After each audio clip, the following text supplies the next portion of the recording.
What's up, people? So, I know this is a little late, but personal life, And so now I finally just got back from watching Thor Love and Thunder. So, since literally nobody watched my videos on the other movies, I'll do a quick recap on my thoughts on the other Thor movies. First Thor is, I rewatched it, definitely better than I remember, and it's pretty good. Dark World, not so much. It's worse than I remember, but I mean, there's some parts of it that I like, but it's not good at all. Ragnarok was freaking awesome, where, it made Thor pretty cool, where I wanted to see him in Infinity War and Endgame. I actually was excited to see him there, so that was cool. So now we have this one. So obviously, I'm recording this a few weeks after the movies come out, and so yeah, hearing all the negativity around this movie was pretty much inescapable. Like, this is the internet, so yeah, I've heard. Well, there are a lot of YouTube videos I'm seeing, not watching, where yeah, people do seem to really hate this movie. I mean, I saw a similar hate around Multiverse of Madness, and so I was going in like expecting to have problems, but I would still enjoy it because it is still Marvel and it's still Taika Waititi directing and still the same Thor. So, like, I was expecting to at least enjoy it, and yeah, yeah. Oh, I guess I should say too, this video will contain spoilers because I just can't not mention spoilers. I enjoyed it. Yes. Yeah, to get that question out of the way, I did have a fun time with this. I'm not gonna say this is as funny as Ragnarok, because Ragnarok has had a lot more laughs, but I don't know. This was funny at a lot of parts. I definitely laughed, and um, I think my favorite bits might have been when Thor's with the Guardians. Which, by the way, I was a little disappointed when they left. I was like, wait, that was all we had of them? Really? They were just like, I don't even think Thor is going to be in Guardians 3, so more time with these guys together, I'm not sure we're going to get. So, that was a little disappointing, but back to the movie itself, and I mean, okay, so I guess to go through the story, you have after the events of Endgame, Thor's getting back in shape. He's worked out after that fat belly, and he's doing his own thing with helping the Guardians do all the things, and then he finds out that Gore the God Butcher is out there, and he's like, "Yeah, I gotta stop him." So I'll admit, I went in when I got to the theater. I actually missed like maybe the first couple minutes, so I missed.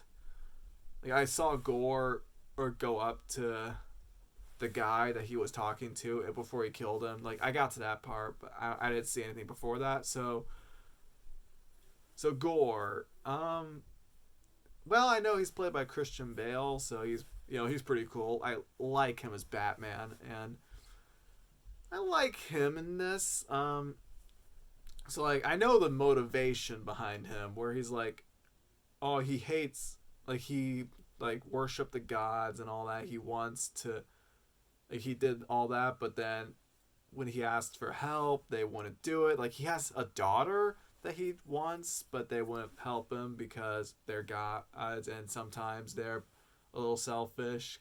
Like, so he ends up reclaiming this sword that I guess shoots shadow, like like has the power to like summon monsters made of shadows. Like, I'm not entirely sure what that thing can do, but I mean, it's magic in the MCU, sure.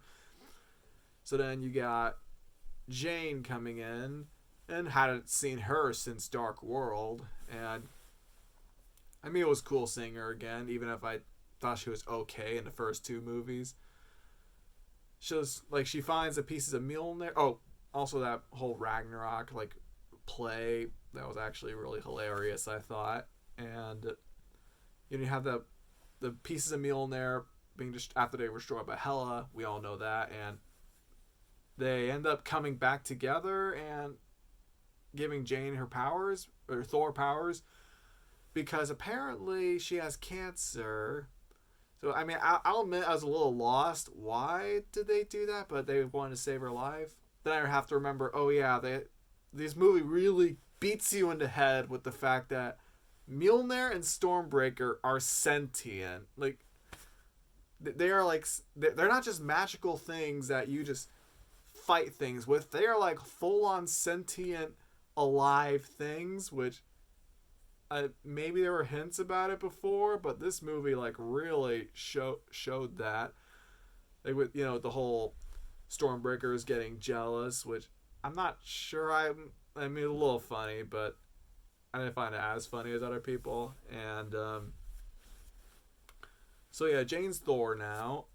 Oh, and Gore ends up capturing a bunch of kids, and so obviously they gotta rescue him. They go to this one place where they can talk to the gods and ask them for help. And obviously we have Russell Crowe playing Zeus. And I've heard some people say that they were disappointed by the way Zeus was handled, where it's like, oh, he's not the lightning shooting guy that he should be, and I feel like that's kind of the point, because, like, again, and there's this whole thing with the gods won't help you and all that Gore has had to deal with. So I think that's kind of the point, where Zeus is all selfish and he doesn't care too much about saving the universe and all that. And then, Thor, or quote, kills him, because, I mean, it's Zeus, you can't kill him. And, they have this lightning bolt, or thunderbolt, he called it, I believe. And then you have the whole thing where they go to this place where it's suddenly a black and white movie for like the next 10-20 minutes, and those are the moments where I felt Christian Bale really shined. Like, there were moments where like I can hear Bruce Wayne under there, but yeah, I found him decently threatening. And then like the whole thing with his motivation is to get to this place called Eternity, or this person called Eternity, and like ask for a wish to like do end the universe and all that, and he needs Stormbreaker to do it. So I mean, honestly, the Eternity is a little confusing to me, because that is one of those things where it's kind of like, why is this only being discussed now? Like, this isn't this like the 30th movie? Why are we only now discovering this is a thing?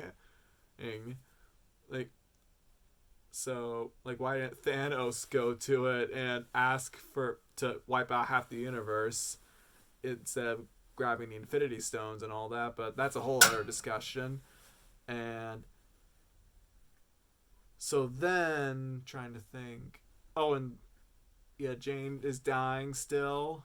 And then, of course, we have the boss fight where the kids are superpowered for a minute, which I thought was kind of sick.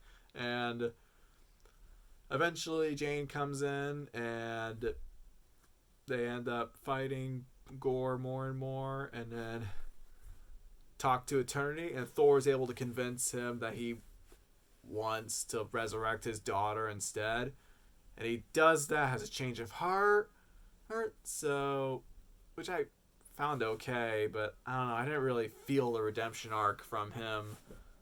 And then Jane dies, goes to Valhalla, and Thor raises Gore's daughter. So honestly, it might be like, I'm trying to think like, how is this a progression from where his arc left off in Endgame?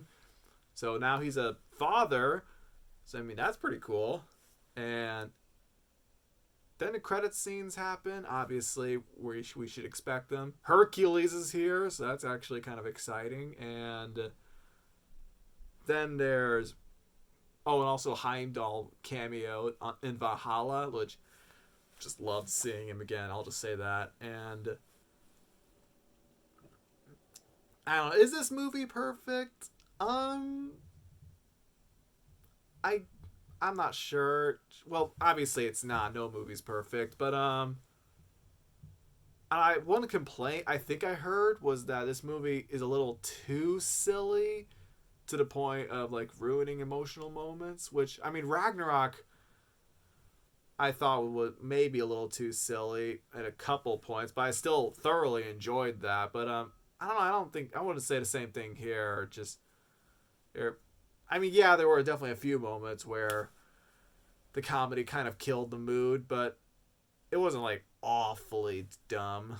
And oh, I also noticed a lot of CGI is really wonky. Like that's like the most recent Marvel movies have had wonky CG. There were definitely a lot of moments where I was like, oh, that's obviously a green screen. Oh, they're standing in front of a green screen, aren't they?